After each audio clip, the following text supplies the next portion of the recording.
Hello and welcome to 5 Questions for Lower SMB Cyber Insurance Premiums. This is part of our Coffee and Cloud series. I'm Alan Falcon, CEO of Cumulus Global. I'm appreciating that you are able to join us here today, either as part of the live broadcast or watching this on demand, as we feel this information is extremely timely and valuable, not only for our existing small and mid-sized business clients, but other small business leaders as well.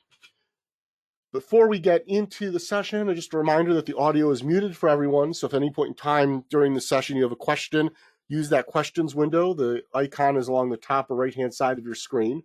And we are recording this Coffee and Cloud series events, like all of our live online events. We generally get them posted within 24 hours, and we encourage folks to share those with others as they feel the content's appropriate.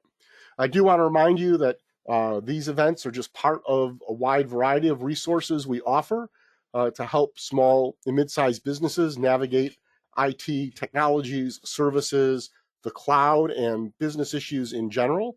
And so please take a moment to visit our newly redesigned and easier to use resource center as we have significantly expanded the types of content that are directly available. And we've even given it color coding so you can get the information in the way that's best for you. So now let's dive right into the topics at hand. And the first question comes up is, of the 5, is, does your company require multi-factor authentication for remote network and email access?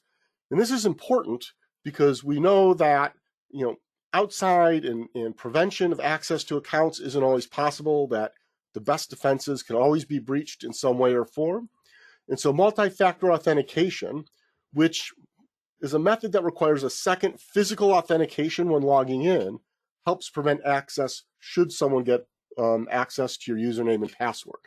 And so after you entering username and password, you might be familiar with having to open an app and enter a code, or get a message to your screen, a text with entering the code, or in the case of Microsoft Authenticator now, you might be asked to open the Microsoft Authenticator app, confirm a 2-digit code you see on your computer or your phone screen, and confirm that it's you.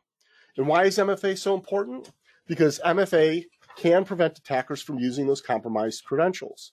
In fact, some studies by Microsoft and others have indicated that anywhere from 90 to 96% of cyber attacks can be stopped after the email address and password is known, the username and password is known, if multi-factor authentication is in place. It is a powerful second line of defense.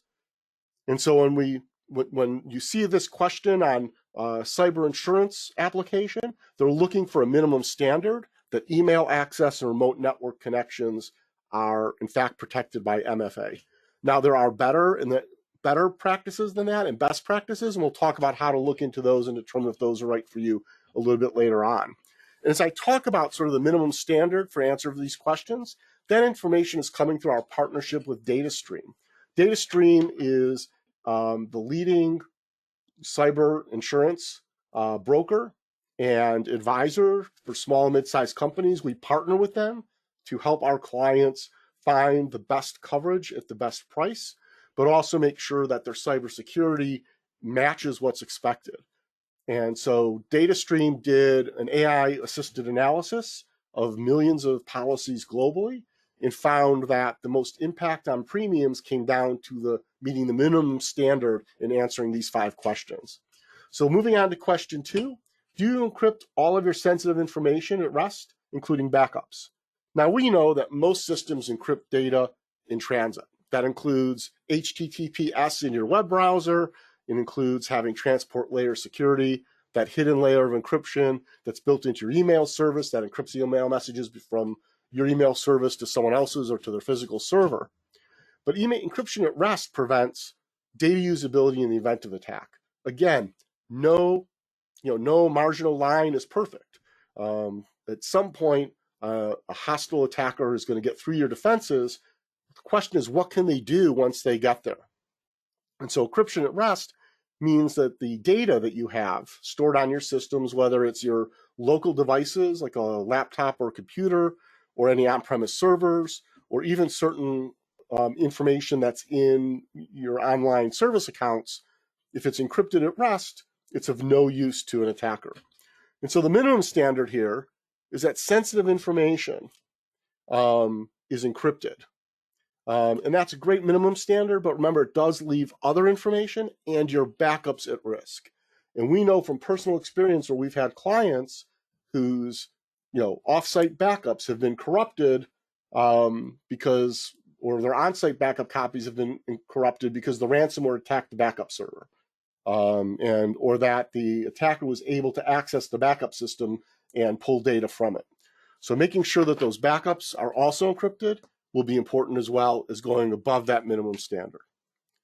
Item 3 is, has your company tested within the past 6 months that you can recover all of your business critical data and systems in 10 days or less from offline or cloud backups that are almost a week old? And you think, wow, that sounds really difficult. But if you think about it, you're talking about taking 10 days to get your data back. And when it's back after that 10 days, the data saved won't be more than a week old. So effectively, you're talking about 2.5-week-old data being back on your systems.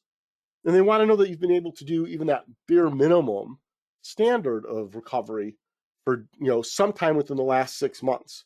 Now, backup is easy, recovery is hard. So meeting this standard, minimum standard, demonstrates you can reduce your risk. However, of course, we realize that the level of your backup and your ability to recover critical systems should actually be greater than this. And again, we'll talk about where you can learn about better and best to practice to go above this minimum standard if it's appropriate for your business. Item 4 is, do you implement automated hardening policies? So what is a hardening policy? This term might be new to many of you. A hardening policy limits the attack surface of your systems, applications, and data by taking a number of steps. It's removing unused applications and accounts so they don't get used or can't be used by anyone else. It's disabling unnecessary services or ports in your firewall to the internet or wide area networks, shutting down protocols and features you don't use that could be exploited. It's limiting administrative permissions and access to only those individuals and those permissions and those access that those individuals specifically need. And it's logging appropriate activities somewhere to catch errors and warnings that could indicate a problem. Now, the minimum standard for this is that you have policies and procedures in place to harden, as far as hardening your systems. We'll point out that it's a better practice, and there are best practices around automating that, as manually hardening, having hardening policies and procedures in place can be quite labor intensive unless you have only a very simple IT or very cloud inclusive IT environment. And so we'll talk about better and best practice opportunities in just a moment. But on to question 5 first. Do you apply critical patches and updates to key IT systems, applications within 2 months? Again, this isn't a great standard. It's the bare minimum standard to say, yes, I have policies and procedures in place that when patches and updates come in, they're applied within 2 months. So I'm not that out of date. Okay, now we're used to getting updates and patches to our operating systems like Mac OS and Windows automatically, right? Windows will tell us, hey, there's an update. Do you want to restart now or restart later? You can put it off and put it off. Eventually, Windows is going to say, you got to do it. It's done. It does it for you. And sometimes that's convenient, and many times it's not. Updates and patches to databases, applications, and other software are just as important, sometimes more important, but they often require validation. Should I set up a second copy and install the update to make sure my system doesn't break? Depending on the nature of your applications and how they integrate with one another, this is a concern for you.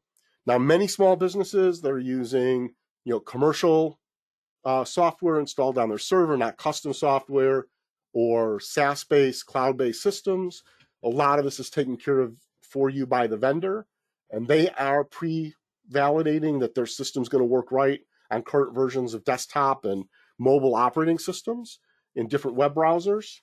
If not, that responsibility falls to you. So again, the minimum standards to have a policy and procedure in place to do this, to make sure you're not more than 2 months old. I'll also add at this point, probably should have put in the comments on the screen as well, is that this 2-month window actually leaves you potentially vulnerable to 0-day or near 0-day attacks. meaning that there could be a critical security issue that becomes recognized, and there's a need to apply that patch or that update immediately. And so understanding that should be part of your policy. Again, it's the difference between the minimum standard, better, and best. Now, as I mentioned, these questions came from research done by our cybersecurity partner, Datastream. And it's really saying, hey, if you can meet these 5 minimum standards, you're going to see savings on your cyber insurance policy. And this was really looking at small, mid-sized businesses, generally below $10 million in revenue and certain levels of employee, but it's certainly not, in our view, what you should be aiming for. There's better practices to do that make you more secure at little or no incremental cost to these minimum standards. And then there's some best practices that may be appropriate given the nature of your business, your information, or any client information that you might be managing. So, what are your next steps? The first is to assess your needs, understand where you are in respect to how you answer these questions. And we've got 2 tools to help. We have a rapid security assessment and a cyber insurance risk assessment. And for watching this event live or on demand, we're going to send you a follow-up email with a referral code that'll get us, that allows us to offer you those 2 assessments free of charge. Once you have an assessment of where you are and an idea of what you want your next steps to be, we also recommend, we can wait for it, you could do it in parallel, take a look at our ebook, which is Cybersecurity Requirements for Cyber Insurance. This literally walks through different aspects of cybersecurity, and for small and mid-sized businesses, comes up with here's a basic level, here's a preferred level, here's a best practice level, and oh, by the way, if you're under certain regulatory requirements, you've got some other things you've got to be careful of as well. And so with an understanding of where you're at, what you have, what you don't have, a look and an assessment of where you need to fall in the spectrum between basic, preferred, and best practice security. And that's really matching your needs and priorities to what's out there, but also to your budget and what you're capable of doing or what's appropriate for your business. That'll give you a good feel. Now, at any time, you can then execute, order the services, put in the policies and procedures. Of course, along the way, we are here to help. So contact us. info@cumulusglobal.com. You can use the QR code on the screen or bit.ly/CG intro call. It'll bring you up to a calendar. You can actually schedule time to talk to one of our cloud advisors. If you have any other additional questions, feel free to contact me directly.